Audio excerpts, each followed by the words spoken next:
이제 오늘 요한복음 7장을 마치려고 합니다. 우리 지난주까지는 예수님에게 인간이 다가갈수록 무지만 드러났어요. 인간이 스스로 예수님을 알기에는 얼마나 실력이 안 되고 영적으로 무지한 존재인가. 이것이 지난주까지 요한복음 7장의 전체적인 흐름이었습니다. 그 무지에 대한 마지막 끝부분을 우리가 살펴보면서 오늘 본문으로 좀 넘어가겠는데요. 우선 문맥상 흐름을 위해서 33절을 좀 보시기 바랍니다. 33절. 예수께서 이르시되 내가 너희와 함께 조금 더 있다가 나를 보내신 이에게로 돌아가겠노라.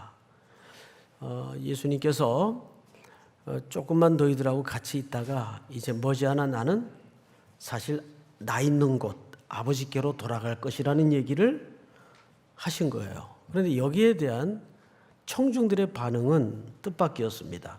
35절 다 같이 한번 읽어볼까요? 시작. 유대인들이 서로 묻되 이 사람이 어디로 가기에 우리가 그를 만나지 못하리요? 헬라인 중에 흩어져 사는 자들에게로 가서 헬라인을 가르칠 터인가? 네, 지역적인 공간 이동으로 알아들었습니다. 청중들은. 그러니까 그 무지의 막바지를 향해서 청중들은 자기들의 그 무지한 모습을 더 드러내고 있습니다. 예수님은 하나님 아버지께로 돌아간다는 얘기였는데, 아니 어디로 가시기에 저러시나? 이방 땅에 선교하러 가시나? 이제 그 얘기를 한 겁니다. 자, 그런데 참 여기 놀랍고도 신비로운 아이러니가 감춰져 있어요. 하나님은 때로는 우리의 허물, 실수, 연약함, 심지어는 불신과 거역까지도 활용하셔서 그분의 뜻을 이루어가는 걸 볼 수가 있습니다. 여러분, 청중들은 잘못 알아들었어요. 분명히. 어디 이방 땅에 가셔서 선교하시나? 그런데 사실은 예수님의 제자들을 통해서 그 무지가 실현됩니까? 실현되지 않습니까? 실현됩니다. 예수님이 직접 이방 땅을 가셔서 선교하신 건 아니나 예수님이 이 땅에 남겨놓은 제자들이 땅 끝을 향해서 복음의 문을 열고 이방 땅으로까지 나가서 복음을 전파하게 됩니다. 이게 하나의 아이러니예요. 예를 들면 구약에 넘어가서 하나님의 사자들이 아브라함을 방문했을 때 아브라함이 융숭이 접대를 하니까 축복을 선언하죠. 내년 이맘때쯤 이 집에 생명이 있을 것이다. 그러니까 그걸 장막 뒤에서 사라가 듣고 풋 하고 웃었어요. 참 주책들이네. 아니 지금 내가 나이가 몇 살인데, 그러니까 나무람을 봤죠. 네가 웃었다. 아니 저 안 웃었는데요. 또 살짝 거짓말을 해요. 아니다, 네가 웃었다. 근데 정말 1년 후에 사내 아이를 주시죠. 그 이름이 누굽니까? 이삭이에요. 이삭이라 이름 뜻이 혹시 무슨 뜻인지 아세요? 웃게 하시다. 이게 하나님의 아이러니예요. 역설이에요. 하나님은 우리의 실수, 허물, 연약함, 반역, 불신까지도 활용하셔서 꿋꿋하게 그분의 뜻을 성취해 가신다는 겁니다. 자, 어쨌든 여기에서 우리가 확인하는 것은 문맥상 인간의 이 깨닫지 못하는 영적인 무지가 얼마나 막바지에 와 있는가를 확인하게 돼요. 그리고 나서 오늘 주제가 성령에 관한 주제입니다. 그러면 뜬금없이 성령에 관한 주제가 왜 나왔을까요? 성령으로 말미암지 않고는 누구든지 그리스도를 주라 시인할 자가 없기에 인간이 더듬어 하나님을 찾을 수 있는 게 아니고 스터디하거나 깨달아서 돌을 닦아서 예수 그리스도를 믿을 수 있는 게 아니고 오로지 누구의 역사만이, 성령님의 역사만이 그 은총을 입을 수 있다는 것을 순서적으로 설명하기 위해서 인간의 무지를 극단적으로 드러내시면서 그 다음에 성령님의 기능과 역할을 말씀하시는 거예요. 자, 그런 차원에서 이해를 한번 넘어와 보자고요. 37절을 보십시다. 명절 큰날 곧 끝날에 끝날 곧 큰날에, 이 헷갈리네요. 큰날에 예수께서 서서 외쳐 이르시되 누구든지 목마르거든 내게로 와서 마시라. 여기 명절 끝날은 당연히 초막절을 얘기합니다. 이때 예수님께서 서서 외쳐 말씀하십니다. 두 가지를 얘기하셨어요. 누구든지라는 표현과 목마르거든이라는 표현이에요. 근데 여러분, 우리가 이게 번역 성경을 읽어보니까 이게 그냥 평범하게 들려지거나 느껴질 수가 있습니다. 그런데 이것은 아주 고도의 예수님의 배려가 절절히 담긴 의도적 표현이에요. 두 가지를 안 하셨어요. 특정 대상을 구분하지 않았어요. 첫째. 두 번째는 특정 주제를 구분하지 않았어요. 자, 우선 첫 번째, 누구든지입니다. 가난한 자든지 부한 자든지 배운 자든지 못 배운 자든지 센터에 있는 사람이든지 저 변두리에 있는 사람이든지 장애를 가졌든 장애를 갖지 않았든 소외된 사람이든 아니든 망라하고 누구든지입니다. 저는 이 누구든지라는 평범해 보이는 예수님의 배려 섞인 단어 앞에 감격하지 않을 수가 없었어요. 거기에 누가 있는 거죠? 송택은 하나가 있는 거예요. 그러니까 결국 이 말 속에는 예수님과 내가 있는 거예요. 1대1. 예수님과 여러분들이 있는 거예요. 믿습니까? 그런데 표정을 그렇게 하고 계시면 안 돼요. 응? 이 성령께서 이 시간 우리의 지혜를 열으실 때 이런 평범해 보이는 표현을 통해서 예수님의 의도를 생각할 때 감동의 물결이 쓰나미처럼 내 영혼을 훑고 지나가야 돼요. 그렇구나. 그렇구나. 여기에 내가 초대되어 있구나. 누구든지. 제가 시간이 된다면 여기 앉아있는 분 눈을 한 사람 한 사람 맞추면서 이 말씀을 좀 드리고 싶어요. 누구든지. 누구든지. 믿습니까? 결국 이 표현 속에는 주님과 내가 있다고요. 1대1로. 그 영광스러운 하나님의 초대에 내가 1대1로 초대되어 있다는 사실을 기억해 보시기 바랍니다. 두 번째, 누구든지. 두 번째는 목마르거든. 자, 여기에서도 특정 주제를 담았어요, 안 담았어요? 안 담았어요. 제 목마름이 틀리고 여러분들의 목마름이 달라요. 그리고 놀랍게도 신앙생활을 깊이 한다고 하면 할수록 더 세속화되어 있는 사람들이 교회 안에 너무 많아요. 왜 그럴까요? 신앙생활을 깊이 하면 육은 더럽고 영만 깨끗한 것으로 오해를 가져요. 이건 소위 영지주의적인 뿌리입니다. 육과 영을 분리하는 이분법적 사고죠. 성경은 그렇게 가르친 적이 없어요. 우리는 이 땅을 딛고 있고 육신을 가진 존재이기 까닭에 때로는 육체적인 물질적인 공고함 때문에 절절할 때가 있어요, 없어요? 너무 많죠. 떡의 문제 때문에, 삶의 문제 때문에. 이것이 영과 분리될 수 없는 문제라고요? 이것이 절실하고 습합할 때는 영혼이 곤비해지잖아요. 그래서 예수님은 여기서 구분하지 않고 목마르거든 보통 표현을 쓰셨어요.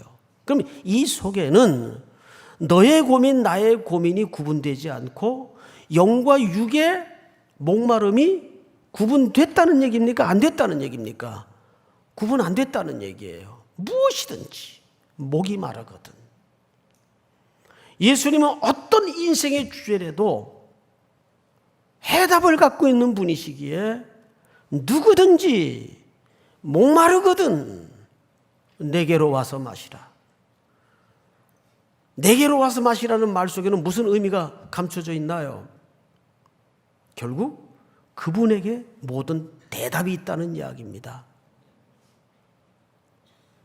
누구든지. 두 번째는 뭐죠? 어떤 특정 주제가 아니라 어떤 문제든지 목이 마르거든. 목이 마르거든.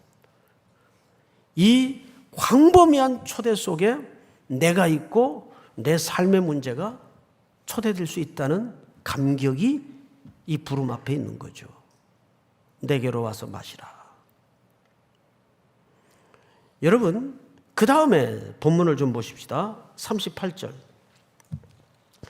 나를 믿는 자는 성경의 이름과 같이 그 배에서 생수의 강이 흘러나오리라 하시니. 자, 앞을 보십시다.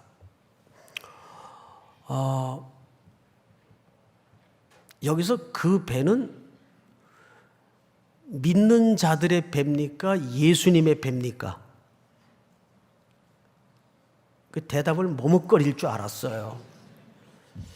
뭔지 느낌에 예수님의 배라 그래야 답이 될 것 같은 불길한 생각이 들었죠.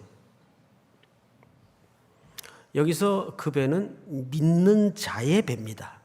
문법을 상식선에서만 보세요. 다시 38절. 나를 믿는 자는 성경의 이름과 같이 그 배에서. 그러면 그 배가 예수님의 배예요? 아니면 믿는 자의 배예요? 순리적으로. 왜 고민할 거 없잖아요. 모든 걸 예수를 갖다 붙여야 답이 되는 건 아니에요. 자, 그러고 나서 39절을 보시면 이는 그를 믿는 자들이 받을 뭐를 가리킴이라? 성령을 가리켜 말씀하신 것이라. 자, 그러면 무슨 얘기가 됩니까?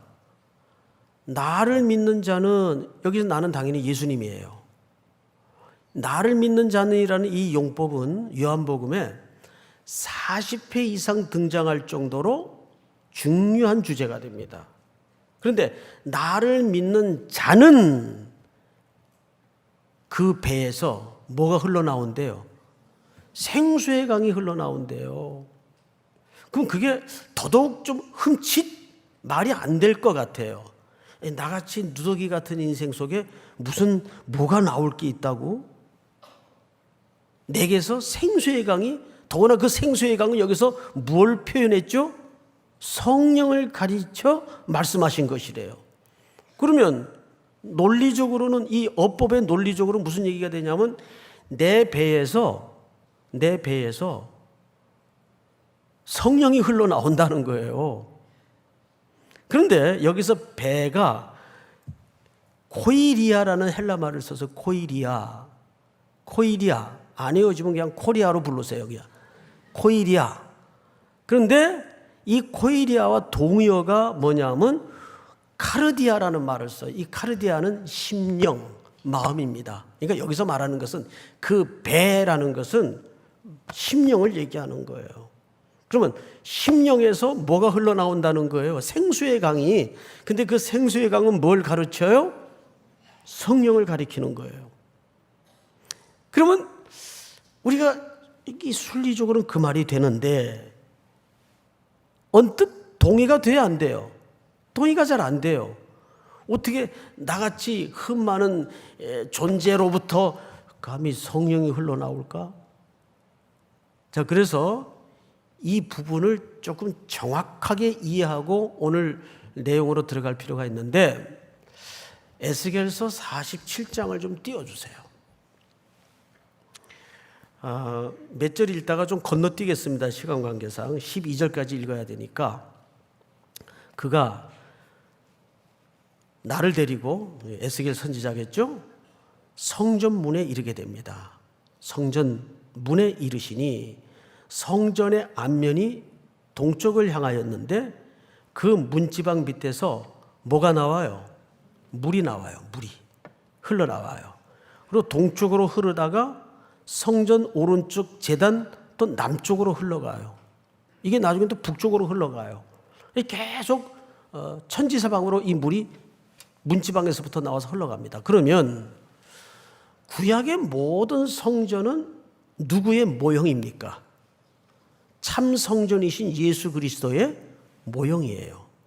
그러면 직역을 하면 누구에게로부터 물이 나오는 거죠? 예수에게로부터 물이 나오는 거예요. 근데 그 물은 신약의 오늘 본문에 보니까 생수의 강이 되어서 뭘 가르치는 것이라고요? 성령을 가리키는 거래요. 그 물이 흘러서 9절쯤 건너갑니다. 9절. 이 강물이 흐르는 곳마다 번성하는 모든 생물이 살고, 그러니까 이 성령에 해당하는 물이 흘러가 맞대이는 곳마다 죽었던 땅에 열매가 맺히고 땅이 살아나고 뿐만이 아니에요. 모든 생물이 살고 또 고기가 힘이 많으리니 이 물이 흘러 들어가므로 뭐가 되살아나겠고? 바다. 성경 전체에서 바다는 세상의 상징입니다.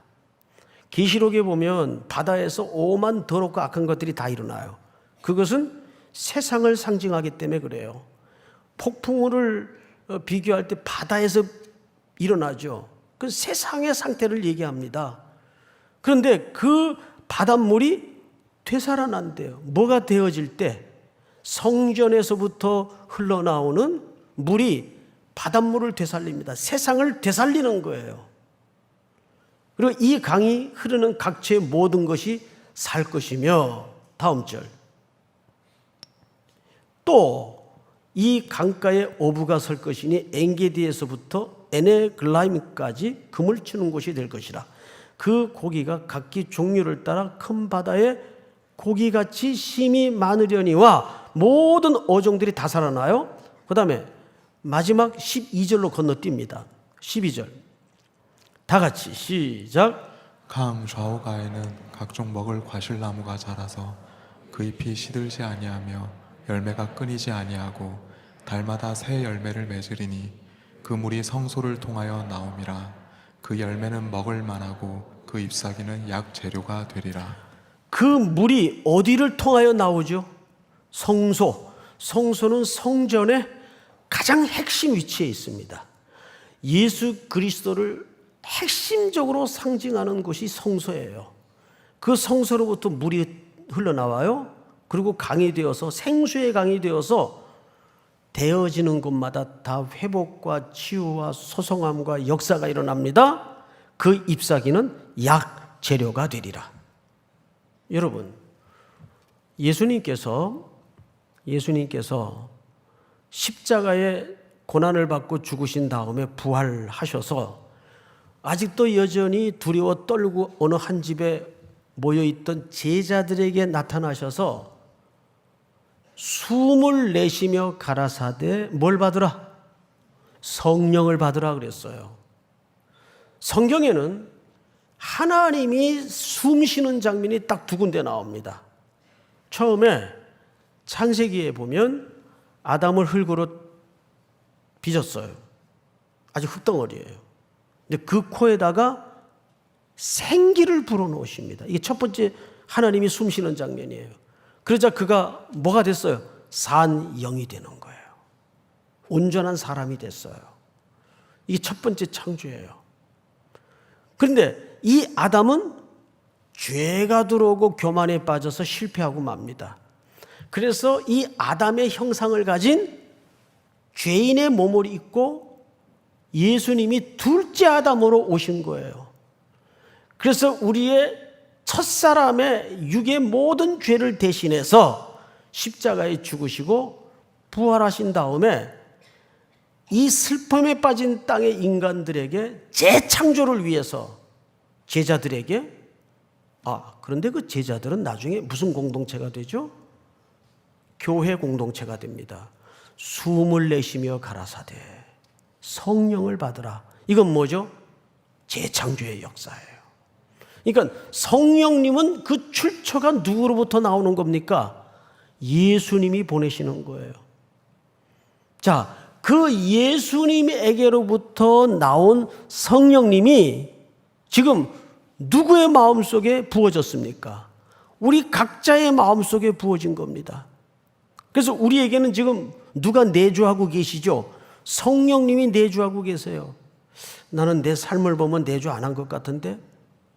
그건 자기 느낌이에요. 우리가 예수 그리스도를 구주로 고백하는 순간 우리의 눈이 열리고 심령이 새로워져서 어떻게 돼 있죠? 우리가 그분을 구주로 고백할 수 있는 겁니다. 단 성령의 내주와 성령의 충만은 달라요. 아직 충만치 못한 상태일 뿐이지 우리에겐 여전히 성령님이 내주하고 계세요. 그런데 이것이 흘러 생수의 강에 되어 넘쳐 흘러가려면 내 안에 이 성령님이 어떻게 해야 될까요? 충만해야 흐른단 말이에요. 지금 나 하나 버티기도 어렵게 깔짝깔짝한 상태면 이게 흐를 수 있을까요? 흐르지 못할까요? 흐를 수가 없어요. 물론 여기서는 비유하건대 성령님을 양으로 비유했지만 이건 상태를 얘기하는 겁니다. 그래서 오늘 본문을 보시면 38절을 다시 보세요. 나를 믿는 자는 성경의 이름과 같이 그 배에서 그 심령에서 생수의 강이 흘러나오리라 하시니, 흘러나올 때는 언제 흘러나온다고요? 이게 충만해 있을 때 흘러나온다고요. 믿습니까? 그렇다면 정확하게 여기에서 그 배는 예수님의 배를 가리킵니까? 신자들을 가리키는 겁니까? 그렇죠. 믿는 자, 신자를 가리키는 거예요. 자, 여기에서 우리는 두 가지 사실 앞에 눈 떠야 돼요. 첫째는 인간은 이 앞부분까지 얼마나 영적으로 스스로 하나님을 다가가 찾기에는 수준이 불가능한 존재인가를 들통났어요. 그래서 누가 오셔야 된다고요? 성령님이 오셔야 된다고요. 성령님이 오셔서 우리의 눈을 열어주시고 그 안에 내주하시는 성령님이 이제는 충만해져서 어떻게 해야 된다는 명령이 함께 담아져 있는 겁니까? 이것이 에스겔 선지자가 본 환상처럼 흘러서 어둠의 땅에, 죽음의 땅에, 생명 없는 곳에 흘러가 그곳들을 살려내야 된다는 거예요. 이걸 우리는 뭐라고 표현을 하죠? 선교적 명령이라고 표현을 하는 거예요. 그러니까 이 속에는 무슨 명령이 담아져 있는 겁니까? 선교적 명령이 담아져 있는 거예요. 이번 특세의 주제처럼 온 땅이여 하나님을 예배하라. 온 죽음의 땅에 썩은 냄새가 진동하는 곳에 우리 성도들의 걸음을 통해서, 순종을 통해서, 삶을 통해서 애굽 한 사람 때문에 기근의 한 역사가 먹고 살았던 것처럼 살아나는 역사, 회복하는 역사, 치유되는 역사가 나타나야 된다고요. 그 명령이 이 속에 담아져 있는 거예요. 그런데 이 성령님이 임할 때 반드시 따라다니는 공식 같은 환경이 드러납니다. 분열이 일어나요. 분쟁이 일어나요. 갈등이 일어나요. 볼까요? 40절. 이 말씀을 들은 무리 중에서 어떤 사람은 이 사람이 참으로 그 선지자라, 어떤 사람은 이 참 선지자다 이렇게 표현한 사람이 있어요. 근데 어떤 사람은 그리스도다 하며 또 어떤 이들은 지역적인 편견이 붙들려서 야, 그게 그리스도가 그런 갈릴리 총구석에서 나오겠느냐. 지역주의는 이때도 있었어요. 야, 그 경상도에서 그 총구석에서 무슨 그리스도가 나겠느냐? 이 지역주의는 인류의 영원한 고민이에요. 그러자 이런 얘기를 이어서 합니다. 42절. 성경에 이르기를, 이 사람들은 성경에 정통한 사람들이죠. 율법주의자들이니까 그리스도는 다윗의 씨로 또 다윗이 살던 마을 베들레헴에서 나오리라 하지 아니하였느냐? 자, 이 말 틀립니까? 맞습니까? 이 정보는 정확히 맞는 정보예요. 문제는 여기서 아이러니가 벌어져요. 율법에 대한 정확한 지식과 정확한 정보를 갖고 있는데 그 앞에 그리스도를 못 알아봐요. 교회 안에 이런 자들이 많죠. 어릴 적부터 성경 달달달 외우고 정확한 성경의 지식을 알고 있고 율법 하는데 정작 가슴 한복판에 어느 날 천둥을 만난 듯 예수를 만난 경험이 없어요. 이 사람들은 얼마나 정보가 정확합니까? 그리스도의 가난한 다윗의 씨, 그가 살던 마을 베들레헴에서 그리스도가 날 것이다. 그분이 지금 앞에 있잖아요. 그런데 못 알아봐요. 얼마나 역설입니까? 뿐만이 아니에요. 심지어 어떤 사람들은 잡으려고 했어요. 44절 같이 한번 읽어볼까요? 시작. 그 중에는 그를 잡고자 하는 자들도 있으나 손을 대는 자가 없었더라. 이것 또한 얼마나 역설입니까? 잡으려 했지만 손을 댈 수가 없었어요. 잡으려 하면 잡으면 될 거 아니에요. 손을 댈 수가 없었어요. 이 말이 얼마나 중요한 얘기인지 아세요? 예수님의 십자가로 가는 여정은 이들이 물리력으로 체포해서 고문을 하고 채찍질을 하고 피동적으로 끌려간 것처럼 보여지지만 면밀히 보면 주께서 스스로 허락하지 않는 한 아무도 손댈 수가 없었어요. 그러니까 이 말은 무슨 뜻이 되냐면 십자가로 가는 모든 그 여정은 주님이 스스로 자신을 내어놓으신 길이었다는 것을 설명합니다. 잡으려 했으나 손댈 수가 없었어요. 그 권위에 찬 영광스러운 말씀 앞에 누구도 감히 인간적인 모습을 가지고 접근할 수가 없었어요. 그러니까 예수님의 십자가의 길은 인간이 물리력으로 붙잡아서 체포하고 고문하고 매단 자리가 아니라 예수 그리스도께서 하나님의 타이밍에 맞춰 스스로 자신을 내어놓으신 길입니다. 자, 장면은 바뀌어서 빈손으로 이들이 돌아갑니다. 45절 아랫사람들이 대제사장들과 바리새인들에게로 오니 그들이 묻되 어찌하여 잡아오지 아니하였느냐. 그러자 이 하속들이 아주 신기한 대답 하나를 꺼내놓습니다. 우리 46절을 다 같이 한번 읽어볼까요? 시작. 아랫사람들이 대답하되 그 사람이 말하는 것처럼 말한 사람은 이때까지 없었나이다 하니.